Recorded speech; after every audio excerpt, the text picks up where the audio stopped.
한 취업 준비 카페에서 공기업 준비하면 여러 번 불합격에 접했는데 참 허탈하다고 올렸고 어느 공시생 부모는 내 딸 도착하니 채용해 달라고 합니다. 878건의 채용 비리 관련 규정 위반 두고 힘도 없고 백도 없는 청년들은 들러리만 됐습니다. 그간 헌법기관이라는 이름 뒤에 숨어 선관위는 외부 감사도 피해왔습니다. 지난 10년간 가장 불공정한 부패, 비리, 천국이라 해도 과언이 아닙니다. 청년들이 분노하고 억울해한다는 점을 좀 명시해 주시고요. 사무총장님. 네. 어제 과방위 현안 질의에서 감사원을 상대로 권한쟁의 심판을 제기했던 이유에 대해 선관위가 헌법기관이라면 국회와 법원, 헌재와 동일한 대우를 해달라는 것이라고 말씀하셨는데요. 네. 그러니까 국회나 법원에서 감사 안 받기 때문에 선관위도 감사 안 받겠다 이 취지죠? 그것은 아닙니다. 그럼 뭡니까? 동등하게 대우를 해달라는 그래 겁니다. 그 말이 그 말이죠. 왜 말장난하십니까? 결국은 외부 통제를 받지 않겠다는 의도 아닙니까? 국회나 법원에 다시 제가 대해서도 볼게요. 네. 그렇게 말씀하시면 안 됩니다. 국회의원이 을 아닙니까 선관위에. 박찬진 전 사무총장의 딸이 작년 10월 7일 7급으로 승진했습니다. 윤재현 전 경북 선관위 상임위원 딸도 작년 1월 1일 승진했습니다. 그간 뭐라고 하셨습니까? 선관위가 징계에 대해서는 감사원이 징계 요청한 거 없다.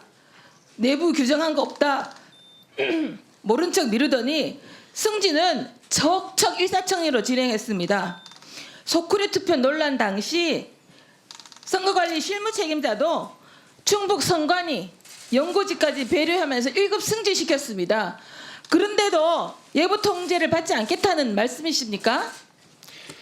기관 비리가 있는 부분하고 이 비리를 그러니까요. 반드시 척결해야 된다는 부분은 맞는데요. 지금 그냥 법조문에 얽매여서 형식 논리로 그러면 어떻게 국민들이 선관위를 믿겠습니까? 사무총장이 저렇게 네. 말씀하시는데요. 근데 이게 법리적인 잠깐요. 부분이기 때문에 넘기겠습니다. 그렇게 영상 말씀드릴 좀 수밖에 틀어주세요. 없습니다. 영상 좀 틀어주세요. 박찬진 증인. 예. 증인아. 아빠 찬스 아닙니까?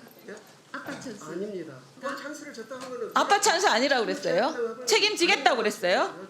제 연식이 선관위 전입을 결심할 당시 특혜라든가 위법한 사항이 확인이 되면은 송봉석 증인 상한 책임을 특혜 전혀 없다고 말했습니다. 거짓말이죠? 왜 거짓말했습니까? 제가 박찬진 증인에게 묻겠습니다. 예. 지금 따님 어디 계십니까? 중앙위원회 사무처에 보직 배제된 채 발령되어 있습니다. 배제 언제 됐습니까? 어제 일자로 그러니까 확인하고 있습니다. 어제 직전에 여론이 비등하니까 어제 그랬지 그 전에 어디 있었습니까? 구례근위원회에 있습니다. 있었습니다. 그러니까 제가 얼굴이 잘 안 보이시네요. 책임지신다 그러고 자기 딸은 버젓이 지금 따님 사퇴시킬 의향이 있으십니까? 자진 사퇴시킬 의향이 있으십니까 없으십니까? 그럼 본인의 의사 저러니까요. 저러니까 선관위가 사무총장이 아무리 저렇게 해도 저런 소굴로 놔두고 있다고 국민들이 비판하는 겁니다. 못 믿겠다는 겁니다. 송봉섭 증인. 네. 따님 지금 어디 있습니까? 마찬가지로 아니 어제 이전에. 단양군 선관위에 그러니까요. 인사 담당 직원에게 직접 전화 걸어가지고 채용 청탁을 했어요. 근데 국회에 나와서는 거짓말을 하셨어요. 따님 사직서 내게 하실 겁니까? 하실 겁니까? 대답하세요. 제가 결정한 문제는 본인 아니라고 의사죠. 채용할 때는 아빠 찬스 쓰고 그리고 국회에 나와서는 거짓말하고 아빠 찬스 안 쓴다고 거짓말하고 드러나니까 일시적으로 직무 배제시켰다가 잠잠해지니까 직무 복귀시키고 또 어제 시끄러우니까 또 배제시키고 오늘 와서 배제시켰다고 합니다. 하루 전에 배제시키고 그리고 사퇴하라 그러니까 사퇴시키겠냐 그러니까 내 의사가 아니고 따님 의사라고 그러시죠. 그런 선관위를 국민이 누가 믿겠습니까? 후보자에게 묻겠습니다. 후보자님 축하드립니다. 그런데 후보자님은 서울고법 판사 시절에 우리은행 채용 비리 사건 2심에서 아파 찬스로 부정 입사한 은행을 해고한 것이 정당하다고 판결하였습니다. 맞죠?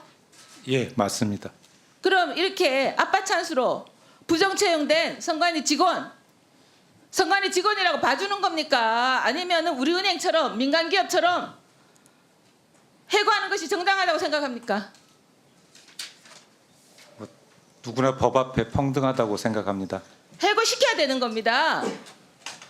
판결할 때는 법원에서 판결할 때 우리 사기업이라고 해고하라 그러고 선관위 위원으로 오셔서 이제 팔이 안 넘는다고 짬짬이해서 해고 안 시키고 그렇게 이중적 태도로 보이시면 안 되는 겁니다. 어떻게 생각하십니까?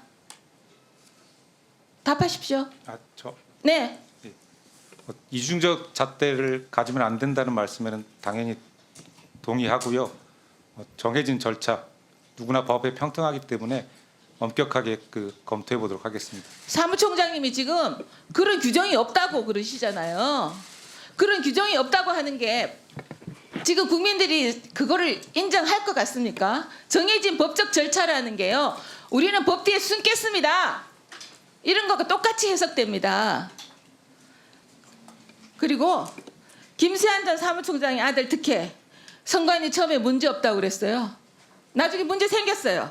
박찬진 총장 또 지금 송봉섭 차장님 다 거짓말이에요. 거짓말 투성이니까 가서 제대로 하시라고요. 아시겠습니까 지금? 아니 후보자님? 예, 잘 알겠습니다. 명심하고 정확히 처리하도록 하겠습니다. 국민들의 기대를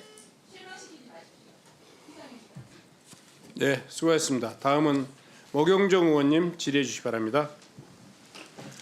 네, 인천 서구면 검단에서 모경정입니다. 앞서 조은희 간사님이 정말 제가 할 이야기를 다 해주셨네요.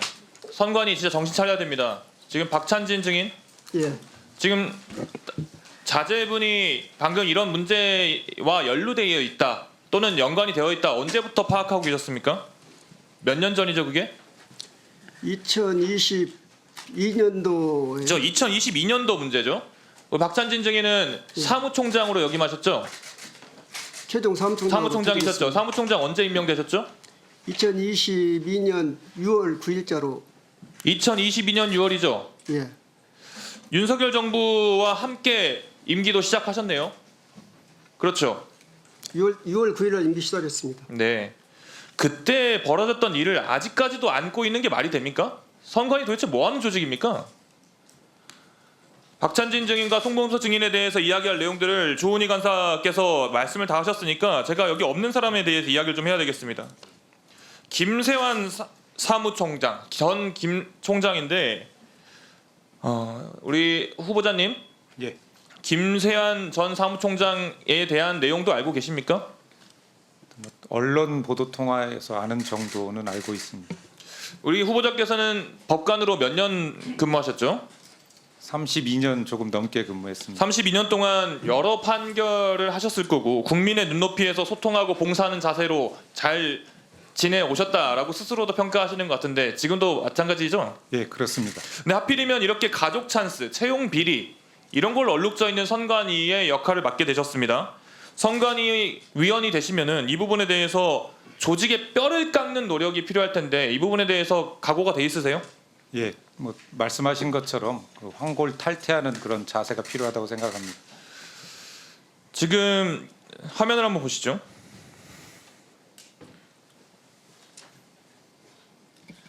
김세환이라는 사람이 사무차장으로 재직할 때 자녀가 강화군에 9급으로 임용이 됩니다. 옆에 계신 증인들과 똑같은 코스예요 보니까. 2020년에 승진하고 사무총장으로 올라갔을 때는 파견도 되고 상급 선관위 전보도 되고 이걸로 끝나는 게 아니라 어제 보도가 나온 걸 보니까 관사도 줬다고 합니다. 관사 주는 걸로는 모자라서 진술 자체를 2년 전에 했던 진술이 대검에 제출했던 서류 자체도 조작되었다라는 보도가 나왔습니다.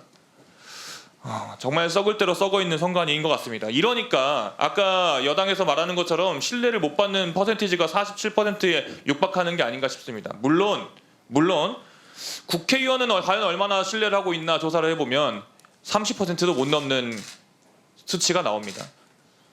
그래서 국회의원들도 반성을 해야 된다. 여당, 야당 할 거 없이 이야기를 먼저 하고 선관위에서 관련된 내용을 잘 들여다봐야 된다라는 측면에서 한 가지 사례를 더 살펴보겠습니다.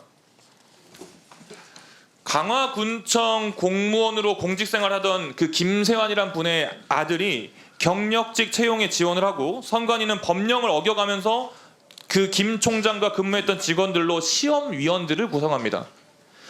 요즘 청년들이 젊은 세대가 얼마나 취업하는 데에 스트레스를 받고 실제로 어려움을 겪고 있는지 아시죠? 예, 알고 있습니다. 그런데 이 아빠 찬스를 통해서 시험위원까지 바꿔가면서 채용이 됩니다. 이 아빠 찬스라는 걸 저도 한번 받아보고 싶은데 중앙선관위 역시 2013년부터 2022년까지 124회 실시된 경력 채용 과정에서 216건의 위법 부당 사례가 확인됐습니다. 이거는 선관위가 아니라 가족 회사 아닙니까? 어떻게 생각하십니까? 위원님 말씀에 공감을 합니다. 만약 제가 중앙선관위 위원이 된다면 그런 부분들이 확실하게 개선될 수 있도록 최선을 다하겠습니다. 이 선관위가 매우 골마 있다라는 점은 앞에 있는 여당 의원들뿐만 아니고 여기 같이 있는 야당 의원들뿐만 아니고 모든 국민들이 다 공감하고 있는 내용입니다. 앞 옆에 계신 우리 김용빈 사무총장님께서 뼈를 깎는 노력을 해주시겠다고 계속 약속은 하고 계십니다만은 여전히 국민들의 불신이 쌓여가고 있습니다. 그러다 보니 이게 정말 터무니없는 곳으로 불똥이 튀어가지고 이 선관위의 채용 비리 이야기가 부정선거로까지 번지고 있는 거라고 저는 보입니다. 기존에 있는 이 조직 자체에 대한 신뢰도가 바닥으로 떨어지니까 이 조직에서 무슨 이야기를 하들 뭘 했다고 한들 믿지도 않고 신뢰를 안 하는 거 아니겠습니까? 후보자께서 선관위 위원이 되시면은 채용 비리를 뿌리 뽑고 그리고 이 국민들로부터의 신뢰를 회복해야 이 부정선거 같은 터무니없는 음모론으로부터 선관위가 자유로워질 것 같은데 이 부분에 대해서 한번 해주시죠. 채용 비리 문제는 절대 있어서는 안 되는 일이라고 생각하고요. 다만 채용 비리 문제와 그 부정선거 문제는 좀 별개의 문제라고 생각합니다.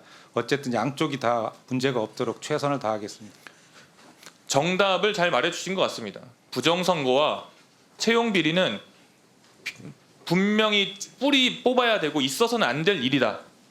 동시에 부정선거라고 말하는 그 주장의 근거가 여기 있는 선관위의 문제, 조직적인 문제, 채용 비리라는 문제가 근거가 되기에는 너무나도 논리적 비약이 심하다라는 점을 짚어야 되겠습니다. 지금 국민의힘 의원님들께서는 여러 가지 부실 선거라고 이야기까지 하시면서 이 부정선거에서 조금 수그러드는 우회하는 표현도 쓰시는 것 같은데요. 그 근거로 드는 내용들 자체를 이 선관위 흔들기에 써서는 안 된다고 생각합니다. 선관위 역시 우리 모든 선거의 근간이 되는 기관 아니겠습니까? 우리 후보자, 지금 현재 선관위의 슬로건이 뭔지 아세요? 그거는 잘 모르겠습니다. 아름다운 선거, 행복한 대한민국입니다. 선관위가 이 선거 자체에 대해서 그리고 선거를 치르는 과정에서 본인들의 조직 관리를 어떻게 하느냐에 따라서 진짜 행복한 대한민국을 만들 수도 있고 지금처럼 나라가 두 동강 나가지고 정말 말도 안 되는 이야기에 사람들이 정말 격한 표현으로 세뇌당해가지고 모두가 서로를 멸시하고 서로를 공격하는 그런 상황을 만들어 주범 중에 한 명이라 생각합니다. 선관위 뼈저리게 반성하시고 개선책을 살려내기를 바랍니다. 예, 잘 명심하겠습니다.